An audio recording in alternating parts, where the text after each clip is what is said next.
Bienvenidos a Ve a la Vara, el oximorónico noticiero para quien no ve noticias. Por la gran...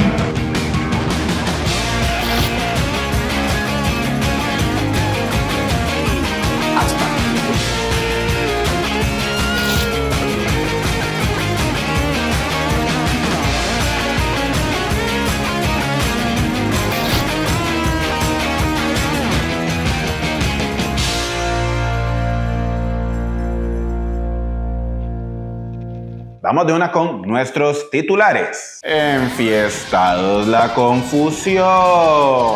El diputado oficialista Alexander Barrantes chocó un carro echando para atrás en el parqueo en el centro de San José. Eso le pasa a cualquiera. Pero hay firmes indicios de que el diputado estaba hasta la picha. Por ejemplo, intentó irse sin pagar el parqueo. Se quitó la corbata para darse a pichazos con un desconocido, para posteriormente dejarla olvidada en la ventana. Llevaba la faja del pantalón mal abrochada, arrastraba las sílabas al volar y chocó un carro echando para atrás. Y por cierto, era el único carro que estaba en el parqueo. Básicamente estaba haciendo un cosplay de Charlie Sheen en sus años mozos. Y no le hicieron alcoholemia. Qué raro, ¿no? Y tuvieron que cerrarle el portón para que no se diera la fuga, huevón. Con lo que acontece, después en el video del incidente, podríamos incluso jugar bingo. Hubo prepotencia, chabacanería, celulares invadiendo espacio personal, puñetazos al aire y patadas mal pegadas. Pero lo que no estaba ni estará jamás en los cartones del bingo de nadie fue la persona que llegó a hacerse cargo del asunto. Es el tiempo en que esto cambie. Prabhakar Charan, actor indio y productor de la recordadísima película Enredados, la confusión, producción de la India con participación de actores costarricenses. Si no lo recuerdan, era la de Michael Jordan y otro mae peleando contra un mae de la WWE y Nancy Dobles sosteniendo una metralleta por otras zonas diciendo ¡Buenos días! Es en serio, eso pasa. Y suena menos raro de lo que pasó con este diputado. ¡Buenos días! Este zafarrancho fue una producción costarricense con participación de un actor indio. Una vez enterado del asunto y como si fuera la cosa más normal del mundo, Charan saca un fajo de dólares. Procedió a contar $890 en efectivo. Billete sobre billete, papá, como si fuera sábado gigante, para entregarlos al afectado del choque, quien, en palabras de don Alexander, hizo muy buen negocio. ¡Qué noche la de ese chaval! Salió de fiesta, se agarró con un diputado, le chocaron el carro y le pagaron $890 en efectivo. Básicamente vivió un jueves cualquiera para Keila Sánchez. Después del plato principal, que siempre es el pleito, viene el postre, que es el video de la disculpa, que en el caso de Alexander Barrantes pareció una pista de karaoke 8-8. Quiero ofrecer una disculpa sincera al pueblo de Costa Rica. Sé que mi comportamiento no fue el más adecuado. Asumo plenamente mi responsabilidad y tomo esta experiencia como una oportunidad para reflexionar y mejorar. El diputado aseguró que asumió la responsabilidad de los hechos. Claro, lo hizo apenas le cerraron el portón en su intento de fuga. Porque nada dice asumir con responsabilidad como no tener por dónde salir. Y, ojo, pidió perdón y casi nos convence. Hasta que uno recuerda que lo está leyendo de un teleprompter con ojos cruzados. Algo así como yo ahorita leyendo esta noticia. Como toda producción de bajo presupuesto, tiene que tener un guión exageradamente intrincado, el cual, según nuestro departamento legal, estamos inequívocamente afirmando presuntamente y no lo podemos asegurar, pero lo que sabemos es que Charan pretendió un negocio con el Instituto Costarricense de Electricidad para el desarrollo de buses eléctricos que la entidad alquilaría a las empresas de transporte público. El diputado que estaba ayudándole con buscar esa licitación, Alexander Barrantes, Como que el hombre tiene el hábito de meterse a pleitos en los que solo puede mamar. Lo decimos porque Barrantes no es la ficha más brillante del oficialismo en la Asamblea. Perdón, vamos a aclarar y en honor a la verdad. No parece ser la ficha más brillante de ningún partido o grupo o asociación de personas de ninguna clase.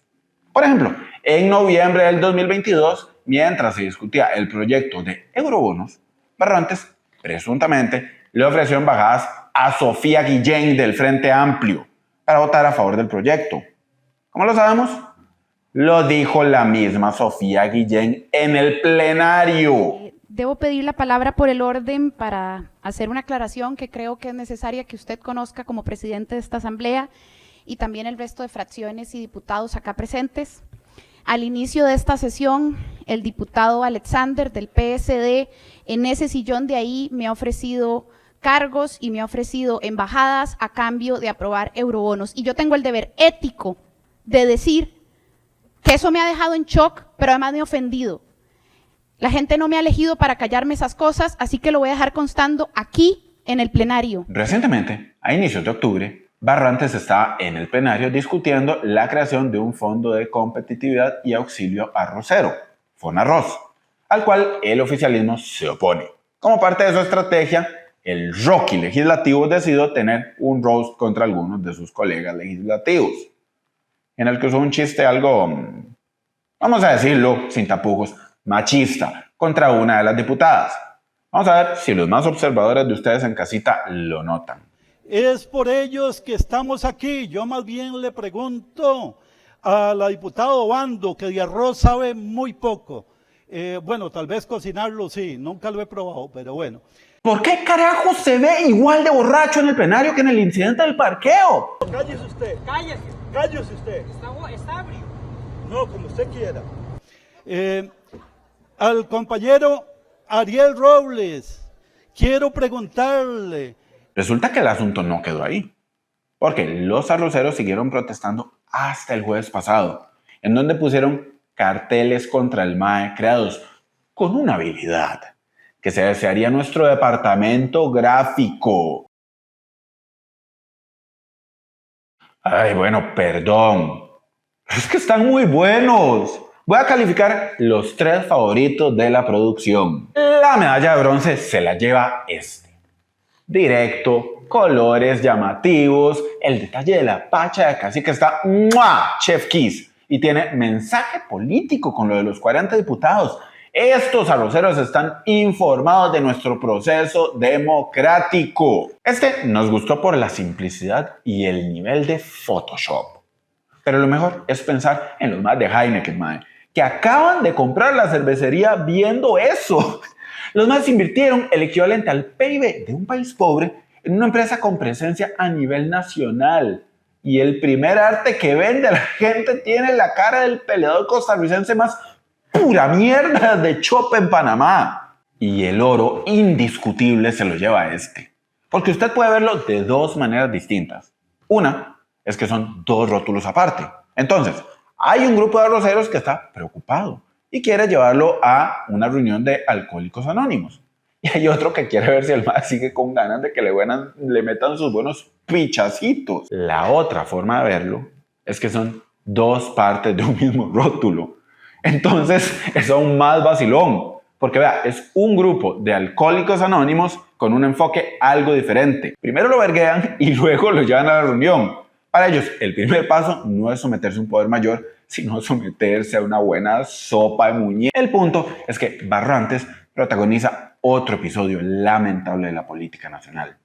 Es de esos que hacen que uno lea cualquier noticia sobre el presupuesto legislativo y lo sienta como un gasto innecesario de plata. En especial porque su fracción no tiene ningún poder para hacer ni mierda en este caso. Solo dijeron que le van a llamar la atención y ya. Entonces, el señor diputado, le pedimos que si vuelve a pasar, que por lo menos tenga la decencia de que se vea así. Oiga, escúcheme bien, yo solo hablo una vez, porque para la segunda doy $890. Seguimos con el asunto. En política es muy común tener una perpetua sensación de déjà vu. desde presidentes con el mismo nombre, diputados que son padres o hijos de otros anteriores diputados y proyectos de ley de los que se ha hablado tanto que uno ya no se acuerda si se hicieron del todo o no. En este caso, el término inmunidad ha sido usado en las noticias tanto como durante la época del coronavirus. Y déjenme decirles que si la inmunidad de estos políticos hubiese servido contra el COVID, las compañías de mascarillas se hubieran ido a la mierda en el 2020. Porque esta semana han sucedido dos cosas que han llenado muchas páginas de noticias. La primera es que el TSE envió una solicitud al directorio legislativo de la Asamblea para que se realicen los procesos respectivos para levantar la inmunidad de Chávez. Esto para que pueda ser procesado por diferentes denuncias relacionadas con la beligerancia política. Y la segunda es que la presión se está incrementando sobre Fabricio Alvarado para renunciar a su inmunidad y ser investigado por la denuncia presentada en su contra desde inicios de este año. El TSE volvió a pedir la inmunidad de Chávez. Y se está pensando, perrillo, ¿no acaban de tratar de quitarle la inmunidad a Chávez en una putada de la Asamblea que duró como 6 horas? Está en lo correcto. El 22 de septiembre pasado, los diputados votaron en contra de quitarle la inmunidad a Chávez. Pero en ese momento era para que enfrentara las causas que tenía abiertas por el delito de concusión, en el famoso caso de BCI y los cariñitos. Tal vez pedir un par de, ¿cómo se llama? De chineos. De chineos, de cariñitos. Pero el caso de ahora pasa tras una resolución de la sección especializada del TSE por varias denuncias que hay contra Chávez. Específicamente, el expediente del TSE que menciona 15 de las 24 denuncias que hay en este momento. Pero para no complicarnos con lenguaje técnico y legal y todo eso, empecemos por ver qué define el TSE como beligerancia política. O sea, ¿qué está diciendo el TSE de Chávez? Un idiota beligerante, una completa basura sin ningún valor. En sentido figurado. Bueno, ese no era el clip. Pero lo que sí dice una parte de una de las resoluciones del TSE es: el señor Chávez Robles aprovechó ilegítimamente su investidura y la preponderancia de su imagen para favorecer un programa político específico, lo cual afecta negativamente los intereses de otras plataformas partidarias que se presentan como alternativas de oposición. O sea, según el TSE, Chávez está dándole una ventaja ilegítima al Partido Pueblo Soberano. Pero las preguntas pertinentes acá serían: ¿quiénes interpusieron las denuncias? ¿Por qué? ¿Y tiene el TSE potestad para hacer esto? Vamos a contestar todas, empezando por la última. ¿Tiene el TSE potestad para hacer eso? Es sencillo. El Tribunal Supremo de Elecciones cambió las reglas del juego para esta veda electoral. Primero, la veda electoral históricamente se aplica para prohibir la publicidad del gobierno durante la campaña previa a las elecciones. Pero el problema es que decidió empezar a legislar y ampliar el artículo 142 del Código Electoral, es decir, modificar la ley sin pasar por la Asamblea Legislativa. El Tribunal Supremo de Elecciones se basa en 2 sentencias de la Corte Interamericana de Derechos Humanos. Y adivine de cuáles países. En nuestro episodio pasado, Montoya mencionó toda la campaña de Cayó la Mordaza, la cual tuvo que ser quitada después de una reacción negativa de ciertas instituciones e incluso hubo un recurso de amparo electoral de la Defensoría de los Habitantes. O sea, que se cayó la Mordaza. Ahora, en el video que acaban de ver, el gobierno menciona que se está haciendo injusto con ellos por tomar en cuenta los fallos de la Corte Interamericana de Derechos Humanos y por cambiar la ley sin pasar por la Asamblea. Yo sé, yo dije que no íbamos a usar lenguaje técnico y los estoy aburriendo más que una transmisión de 6 horas desde el plenario. Pero, por favor, ténganme paciencia. El asunto es que el rodriguismo, aunque está exagerando en definir esto como una mordaza y una persecución y una cacería de brujas y golpe de Estado, sí ha evidenciado que el TSE ha tomado acción, a falta de un mejor término, con tiempos bastante particulares. Empecemos con las 2 famosas sentencias comunistas. del TSE. Los dos fallos de la CIDH son Capriles versus Venezuela y Gadea Mantilla versus Nicaragua, en las que se indica que las plataformas y redes sociales de las instituciones públicas deben controlarse, puesto que podrían convertirse en ventanas de exposición de la opción oficialista o de la candidatura que apoya el gobierno en funciones, lo cual puede ocasionar un ilegítimo desbalance en la contienda electoral. O sea, estos fueron fallos en contra de regímenes que se pueden considerar dictatoriales o autoritarios. Parece ser que la lógica es: si lo hizo esta gente que se considera autoritaria, ¿usted para qué quiere tener opción de hacer eso? Es decir, para dejarlo claro, el TSE sí tiene autoridad legal para ampliar su interpretación. En este caso, el artículo 142 del Código Electoral. Lo que resulta fascinante, a falta de un mejor término, es la eficiencia con que lo hicieron, dado que ambas sentencias son de octubre del 2024. Y el fallo con el que el TSE amplió la interpretación del artículo es de junio de este mismo año. Vamos a decirlo sin asco. Nos queda muy claro que al TSE no le cae bien Rodrigo Chávez, pero pueden ser más sutiles, muchachos. Haciendo las cosas como las están haciendo, solo hacen que más gente le dé la razón a este señor. O sea, doña Eugenia, ¿puedo decirle doña Eu? No, ok, Eu.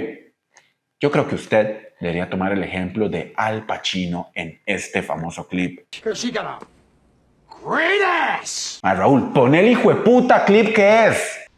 He taught me, keep your friends close, but your enemies closer.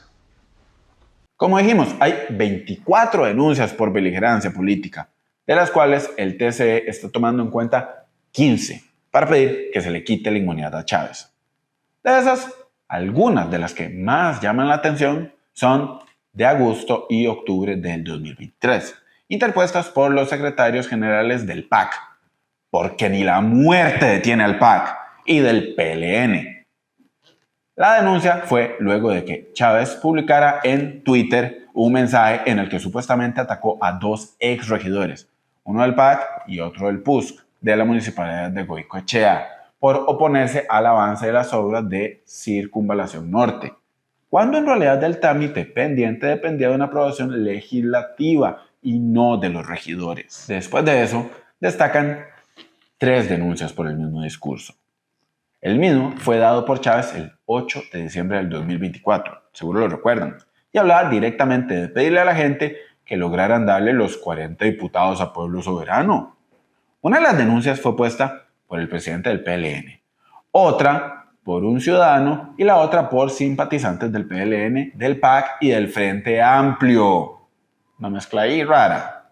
Acá el punto es que aunque el TSE tiene la facultad legal para tener un control más estricto de las redes sociales, según fallos de la CIDH que resultan vinculantes, el hecho de que el grueso de las noticias sean solo por otros partidos políticos le pone todo más fácil a Chávez para decir que el TSE quiere beneficiar a otros partidos, sea ese el caso o no. El ejemplo más claro de esto es que el recurso de amparo al que se dio curso y por el que se emitió una medida cautelar lo interpuso Claudio Alpizar, quien es candidato presidencial en esta elección. Para dejarlo claro, no estamos diciendo que exista toda la persecución y todo el planeamiento maquiavélico que Chávez denuncia, pero sí queda claro que al TSE no le agrada y que se está poniendo más estricto que otras veces. Sin embargo, Chávez es un tipo de candidato y de presidente que nunca habíamos tenido. Pero piénsalo así. ¿Cuál es la diferencia de Chávez con Carlos Alvarado, Luis Guillermo Solís y Oscar Arias? Que ninguno de esos 3 pasó 4 años diciendo «Coma mierda, TSE, carepicha, lo jodo». El asunto tiene muchos matices, como todo lo relacionado con política. Pero es un intento de quitarle la inmunidad al presidente que se va a repetir menos de un mes después del anterior, ya que el 20 de octubre el Congreso va a conocer este asunto y vamos a estar pendientes con la mejor cobertura desde el lugar de los hechos. Bueno, no sé si la mejor o si desde el lugar. Vamos a tener una cobertura. Sin embargo, no es el único intento actual de quitar la inmunidad de un funcionario de un poder de la República, ya que muchos diputados le están pidiendo a Fabricio Alvarado de Nueva República y candidato presidencial que renuncia a su inmunidad para enfrentar la acusación de abuso sexual que pesa en su contra. La acusación es muy grave, ya que Alvarado presuntamente habría violado varias veces a Alicia Castillo en el año 2006, cuando ella tenía 13 años y él tenía 32. Varios de los diputados reaccionaron con indignación al hecho de que Alvarado no pretenda tan siquiera renunciar a la inmunidad. Sin embargo, para ello habría que pasar por todo un proceso similar al que estamos pasando ahorita y al que pasamos antes con Chávez en septiembre. Por eso, y porque se sabe que todo el proceso de quitar la inmunidad es más político que otra cosa, tendría que pasar por la Corte, luego por la Asamblea, y no haría más que quitarle tiempo y recursos a un Congreso que no ha logrado ni mierda. No nos malinterpreten. Todo nuestro apoyo a la presunta víctima. Solo nos preocupa que sea utilizada y descartada como peón en un juego político. Nos parece que un presidente no puede darle ventaja al candidato oficialista de manera injusta, pero pedir su inmunidad después de que el Congreso demostró que no está dispuesto a quitarla a tan poco de las elecciones no hace más que darle combustible para victimizarse. Y lo peor es que le dan elementos para que acomode su versión a su favor, como dijo Abraham Lincoln. Ponele voluntad a la concha de tu madre, ponele voluntad. Me cago en la puta, Raúl, vamos con la otra noticia. Y se marchó y a su barco le llamó extradición. ¿Quién es Celso Gamboa? Ahorita es considerado el villano número 1 de las noticias nacionales. Pero aquí no se entra la pregunta. Si es el mae más malo, ¿por qué parece que todo el mundo es compa de este mae? Bueno, para responder a esta pregunta hay que saber un poco quién carajos es Celso.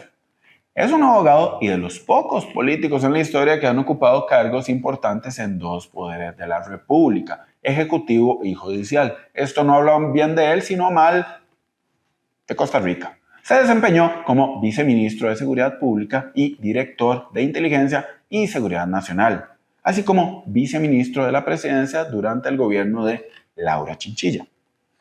Posteriormente, fue ministro de Seguridad en el gobierno de Luis Guillermo y en el 2016 pasó al Poder Judicial a ser fiscal adjunto para luego convertirse en magistrado de la Sala Tercera.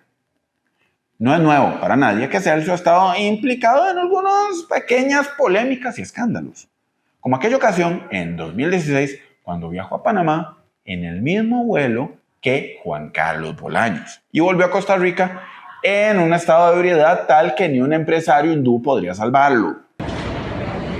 Don Celso Gamboa en el aeropuerto de México, borracho hasta más no poder.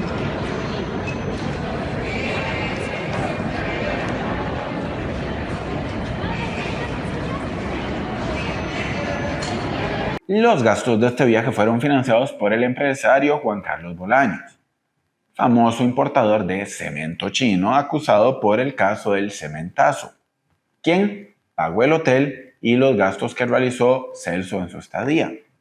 Cuando le preguntaron a Celso por este viaje, cuando ya se le bajó el guaro, él respondió que fue de viaje a Panamá a comprar ropita para el bebé, para uno de sus hijos, porque obvio que un exministro necesita ahorrarse lo que pueda en ropa de bebé, evidenciado por todas las veces que lo vimos lanzándose de jupa cada vez que abrían una paca en una americana. Este escándalo se dio a raíz de que en el 2018 la Asamblea Legislativa lo destituyera de su cargo como magistrado, siendo el primer magistrado en la historia de Costa Rica en ser removido de su cargo por falta de probidad y presunto tráfico de influencias. Celso siempre a la vanguardia, papá, primero en todo.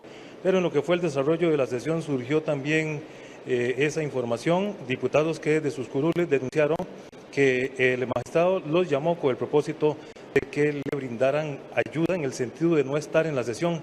El magistrado, según lo que dijo, por ejemplo, el diputado Marco Vinicio Redondo del PAC, que fue uno de los que se contactó el magistrado Celso Gamboa, ahora ex magistrado ya destituido, es para que prevalecieran solo unos 42 diputados y esto daba la esperanza de que no se alcanzaran los 38 votos. Luego también la diputada Marcela Guerrero, al ver lo que denunció el diputado Marco Vinicio Redondia, también procedió a dar a conocer unos WhatsApp que recibió del ahora ex magistrado Celso Gamboa. Es con su salida del Poder Judicial que comienza a dedicarse al ejercicio privado de la abogacía como abogado penal y se vincula con el equipo Limón Black Star, que es sucesor del desaparecido Limón FC. El fichaje más mierda que se ha visto en la historia del fútbol nacional desde que Froilán Ledesma fichó con la S. La vinculación de Celso con el fútbol en Limón ha incluido una serie de acusaciones que van desde lavado de dinero hasta presunta relación con el crimen organizado. Para ver qué había pasado con la detención de don Celso Gamboa y una posible extradición a los Estados Unidos. Lo de Celso no era una afiliación, sino era una afinidad con el equipo de Limón Black Star. No tiene una relación alguna, no es patrocinador.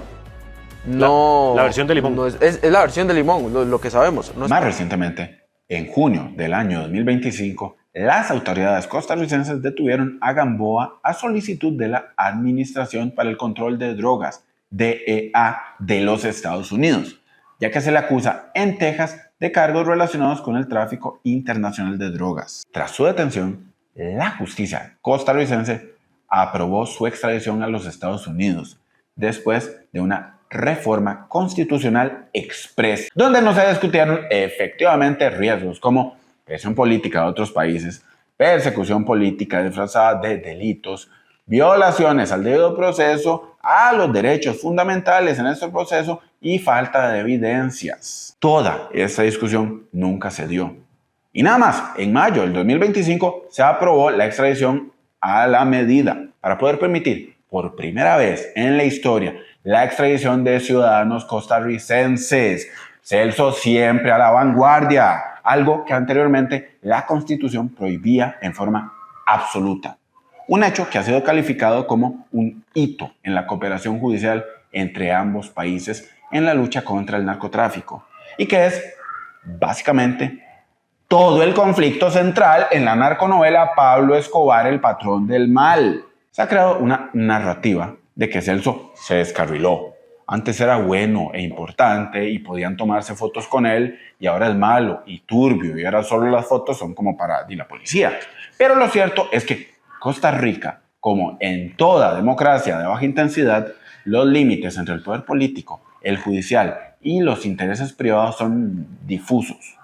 Cuando Celso sale del poder judicial y se dedica a defender narcos, no rompió las reglas del juego, simplemente las jugó con menos disimulo. En este caso, Celso dejó de pertenecer al poder formal, pero no al poder en sí. Su paso al ámbito privado no es una ruptura con el poder en Costa Rica, ni una caída, como lo pintan los medios. Se trata de la continuidad por la búsqueda de otras formas de influencia, menos visible y más maleable. Lo que cambió no fue Celso, sino la visibilidad de las prácticas que antes estaban protegidas por el silencio institucional. Para la prensa, Celso encarna al político que cayó en desgracia.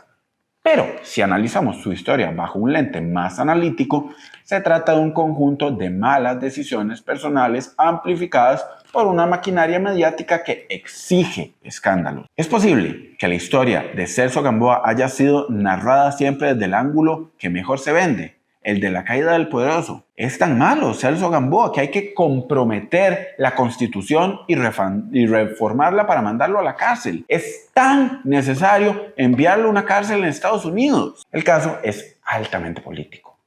Desde el principio forma parte de una operación estadounidense que se llama Recuperemos América, que moviliza todos los recursos del Departamento de Justicia para repeler la invasión de la inmigración ilegal, lograr la eliminación de todos los carteles y las organizaciones criminales transnacionales. ¿En qué estamos, gringos? No es que ustedes quieren devolvernos a todos los criminales. Entonces, Joan Obando no se puede ni acercar, pero Celso lo quieren ahí ya mismo. Los objetivos suenan muy bonitos.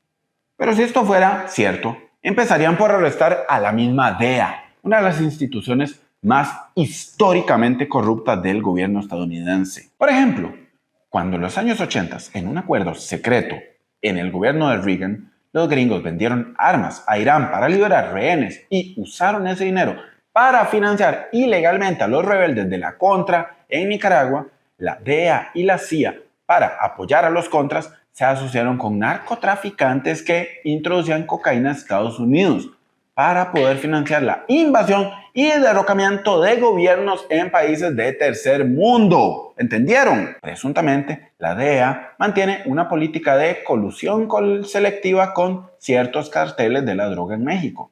Por ejemplo, acuerdos con altos mandos de carteles, los cuales, según nuestro departamento legal, no sabemos los nombres exactamente. Además, me gusta estar vivo. Permitiéndoles traficar drogas a cambio de favores sobre sus rivales. Y yo sé que muchos de ustedes están diciendo, Perrillo, ¿qué importa? No me interesa si la DEA hace barbaridades en lugares lejanos. Aquí está haciendo algo bueno. Mientras se lleva a los narcos, todo bien, mi tata. No es solo llevarse unos cuantos narcos de poca monta. Se trata de la integración de Costa Rica a la nueva, bueno, ni tan nueva, mega guerra gringa. La fusión de la guerra contra las drogas y la guerra contra los migrantes, además de la guerra contra el crimen. Recientemente, los Estados Unidos han incrementado su vigilancia, sobre todo en el Mar Caribe, y hasta ha manejado fuertes mensajes bombardeando embarcaciones individuales diciendo que están atacando narcos. La situación del narco, no nos malinterpreten, es preocupante en Costa Rica, ya que este país es la bodega de cocaína más grande del continente. Y el problema mayor es que estas medidas propuestas, extradición, más megacárceles y más represión, no tratan de revertir esta situación. Más bien, se trata de convertir al Estado costarricense y su institucionalidad en una plataforma para neutralizar a figuras públicas, empresarios o hasta activistas que resulten incómodos a los Estados Unidos, últimamente debilitando la democracia y los derechos fundamentales. Para que no nos malinterpreten, vamos a dejar muy clara nuestra posición. Que se joda Celso, pero que se joda acá.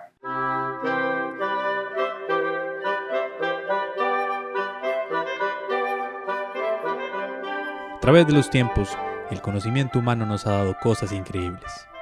Algunas nos han sacado de este mundo, mientras otras nos han enseñado cómo vivir mejor en él. Todo ese conocimiento ha sido puesto en libros, pero como usted es muy perezoso para leer, aquí está nuestra galardonada sección, Un libro al año no hace daño. Hoy vamos a hablar de uno de los episodios electorales más notorios de finales del siglo XX.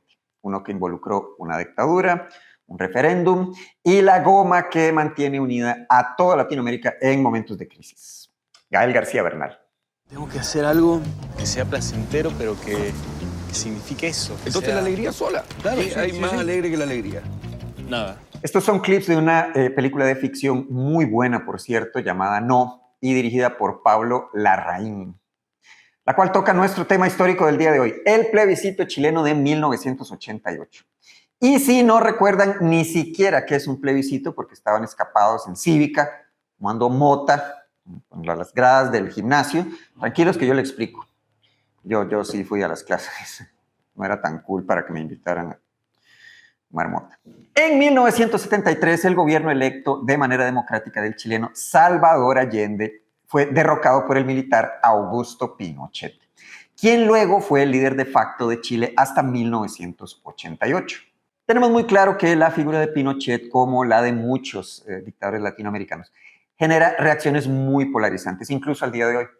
Pero también tenemos que decirlo, Pinochet fue un dictador que cometió muchísimas violaciones a los derechos humanos, amplió una brecha social dentro de la sociedad chilena y trató de quedarse en el poder hasta donde la vida se lo permitiera. Entre 1973 y 1980, la dictadura propuso y llevó a votación una nueva constitución, la cual entró en efecto en 1981. La constitución establecía un periodo de transición en donde Pinochet y la junta militar iban a tener el poder hasta el año 1988. Año en el cual se iba a hacer un plebiscito, que es como un referéndum, pero con una pregunta de sí o no. La pregunta consistía en si se aprobaba o no un candidato que iba a ser propuesto por la Junta Militar, el cual tomaría el poder por otro periodo de otros 8 años. ¿Y saben cuál fue el candidato que propuso la Junta Militar?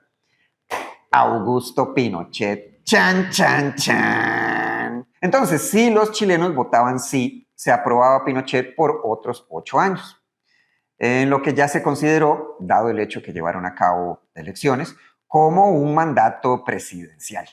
En un escenario tipo, ¿recuerdan al dictador? Volvió en forma de presidente. Si votaban no, Pinochet terminaba su periodo actual y 3 meses antes de terminar el mandato se hacían elecciones. Y para 1990, Chile ya tendría un presidente civil, electo de manera democrática. Y si les suena que Pinochet estaba medio acomodando todo para ganar, pues, estarían en lo correcto. Pinochet se jactaba de haber mejorado la economía, aunque tenía más del 40% de la población chilena viviendo bajo la línea de pobreza, y de tener un país pacífico, aunque la policía militar era usada como policía política. Había personas en listas negras de medios de comunicación y no se permitieron otros partidos políticos hasta una ley de 1987, o sea, un año antes del plebiscito. Ahora, según nuestras extensivas fuentes, la transición de vuelta hacia la democracia en Chile, que empezó en 1988, fue una transición intermedia, la cual se destaca por contar con la iniciativa de la dictadura para establecer instituciones democráticas. Ahora bien, eso no quiere decir que dejaran de ser una dictadura, solo que era una dictadura cool de finales del siglo XX. Pero decimos cool como Tedemás tratando de salvar el rating poniendo Dragon Ball. Acá es donde está lo interesante. O sea, en lo que basaron la película. Resulta que hubo 2 factores muy importantes para que se diera el resultado que se dio. Uno de ellos fue el hecho de que, junto a la ley que permitía partidos políticos opositores, se firmó otra ley que autorizaba registrar a la gente para el padrón electoral a nivel nacional, lo que incentivó a muchísima gente a registrarse y a votar. El otro factor fue el mediático. Señor, usted tiene opinión. Claro que tengo opinión. Yo pienso que... No me lo diga. Su opinión es muy importante, pero solo vale si tiene voz. Y para tener voz hay que inscribirse y votar. Sí, claro. Apenas convoquen al plebiscito me inscribo. Demasiado tarde. ¿Por qué? Porque una vez convocado el plebiscito, según la ley, se suspenden las inscripciones electorales. O sea que si lo convocan mañana ya no me puedo inscribir. Exacto. Para votar mañana, inscríbase hoy. Usted también decide. Su voz es su voto. La campaña empezó con algo novedoso. Por primera vez se iba a permitir propaganda política opositora al gobierno en televisión, ya que antes solo la dictadura podía poner propaganda en medios. Un mes antes del referéndum, el 5 de septiembre a las 11 de la noche, se empezaron a poner 2 espacios, uno seguido del otro, de 15 minutos cada uno, del sí y del no. Y las diferencias fueron notorias. 1973, septiembre. Allende notificaba a Chile: hay harina solo para 3 o 4 días. Era el reconocimiento oficial al fracaso. En tanto, en las calles, miles de personas agotadas, hastiadas e indignadas, hacían largas y denigrantes colas. Toda la noche y parte importante del día para conseguir un poco de pan. El marxismo en poco tiempo había conculcado hasta el más elemental derecho humano.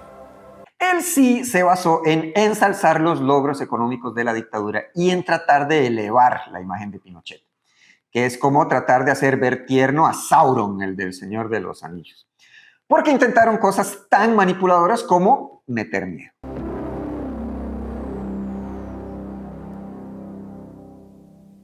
Este es un país ganador y no merecemos volver al pasado. Lo que pasó hace 15 años no puede repetirse. El no, en cambio, le metió humor, que es la mejor cosa que usted le puede meter para digerir lo que hace cualquier político de mierda. Sí. Ay, ¿hasta cuándo? Es que me cuesta, todos estos años acostumbrado a decir sí, señor gerente, sí, mi teniente, sí, señor carabinero, sí, mamá. Concéntrate, cambia el cassette. Es que me da no sé qué, me da miedo que me venga como un caos al cuello. Ya, déjate de lesera, mira el cucho. Ahora a mí. ¿Qué se puede? Sí. Míreme. ¿Se puede? Relaja el cuello. No. Module. No. El no se basó en resaltar los abusos a los derechos humanos de la dictadura pinochetista, en darle voz a la gente que había sido vetada de los medios, y se enfocó muchísimo en valores de producción bien usados y que pudieran conectar bien con el público, con la gente. O sea, vean la pieza que se jalaron para arrancar la campaña. Porque pienso en el futuro, voy a decir que no. Vamos a decir que no. Oh. Con la fuerza de mi voz. Vamos a decir que no. Oh. Yo lo canto sin temor. Vamos a decir que no. Oh. Todos juntos a triunfar. Vamos a decir que no. Por la vida y por la paz. Terminemos con la muerte. Es la oportunidad de vencer a la violencia con las armas de la paz. Porque creo que mi patria necesita dignidad. Por un Chile para todos, vamos a decir que no. Vamos a decir que no. Oh. Con la fuerza de mi voz. Vamos a decir que no. Oh. Yo lo canto sin temor. Vamos a decir que no. Oh. Todos juntos a triunfar. Vamos a decir que no. Por la vida y por la paz. Vamos a decir que no. Chile, la alegría ya viene. Chile, la alegría ya viene. Chile, la alegría ya viene. Usaron el humor, la música y la cultura popular para darse un impulso en luchar contra una dictadura. Pero teniendo claro que la forma de ganar era que la gente se empadronara y que fuera urna. Es un combo ganador. Aquí en China, bueno, en Chile, como es en este caso, porque la campaña del no empezó a destacarse, lo cual empezó a molestar a la dictadura, ya que su campaña, la de la dictadura, contaba con presupuesto ilimitado, una de las mejores agencias de publicidad argentinas del momento y el apoyo de la fuerza militar chilena. Pero, como a un tirano le molesta la risa, y trataron de copiarle. Oye, a la hora que vienen llegando. Pero si teníamos que hacer otra cosa antes, pues. Vamos a decir que no. Oh. Yo lo canto sin temor. Vamos a decir que no. Oh. Todos juntos a triunfar. Vamos a decir que no. Por la vida y por la paz. Aunque el marxista se vista de seda, marxista queda. En palabras del productor ejecutivo de los spots de la campaña del no, Carlos Tironi, la dictadura abrió un espacio porque supuso que no había condiciones y que no teníamos capacidad. Eran dueños del poder total y de los medios de comunicación y creían que no íbamos a poder hacerlo. Se equivocaron. El no iba ganando en medios y en la calle también. Porque, por ejemplo, convocaron a la famosa Marcha de la Alegría, que terminó durando 10 días, una marcha de 10 días, y reunió una gran cantidad de artistas y personas famosas. Puta, no tenía hasta Superman. Remember that the ballot is secret, and the future of your country is in your hands. La presión se incrementó. Amenazaban a la gente involucrada con la campaña del no, y la policía no hacía nada cuando manifestantes del sí agredían a manifestantes del no. Pero llegó el día de las votaciones, ¿y qué creen? De acuerdo a versiones, Pinochet buscaba desconocer el resultado, pero encontró la oposición de los otros integrantes de la Junta Militar. Unas horas después del cierre de urnas, cuando se esperaban los resultados y se escuchaba que el no había ganado, hubo un apagón y se desconocían los resultados.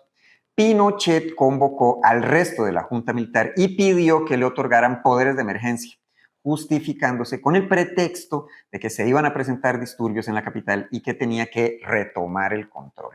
El resto de la Junta se resistió, marcando la primera vez en la historia que un grupo de militares dijo, Chile, ya déjelo así, ya mamó usted.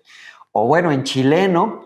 Tranquilo, soltalo pues fue. Pinochet tuvo que aceptar los resultados. Los chilenos hicieron otro plebiscito unos meses después para volver a reformar la Constitución y en diciembre de 1989 votaron a Patricio Aylwin como presidente, asumiendo en 1990.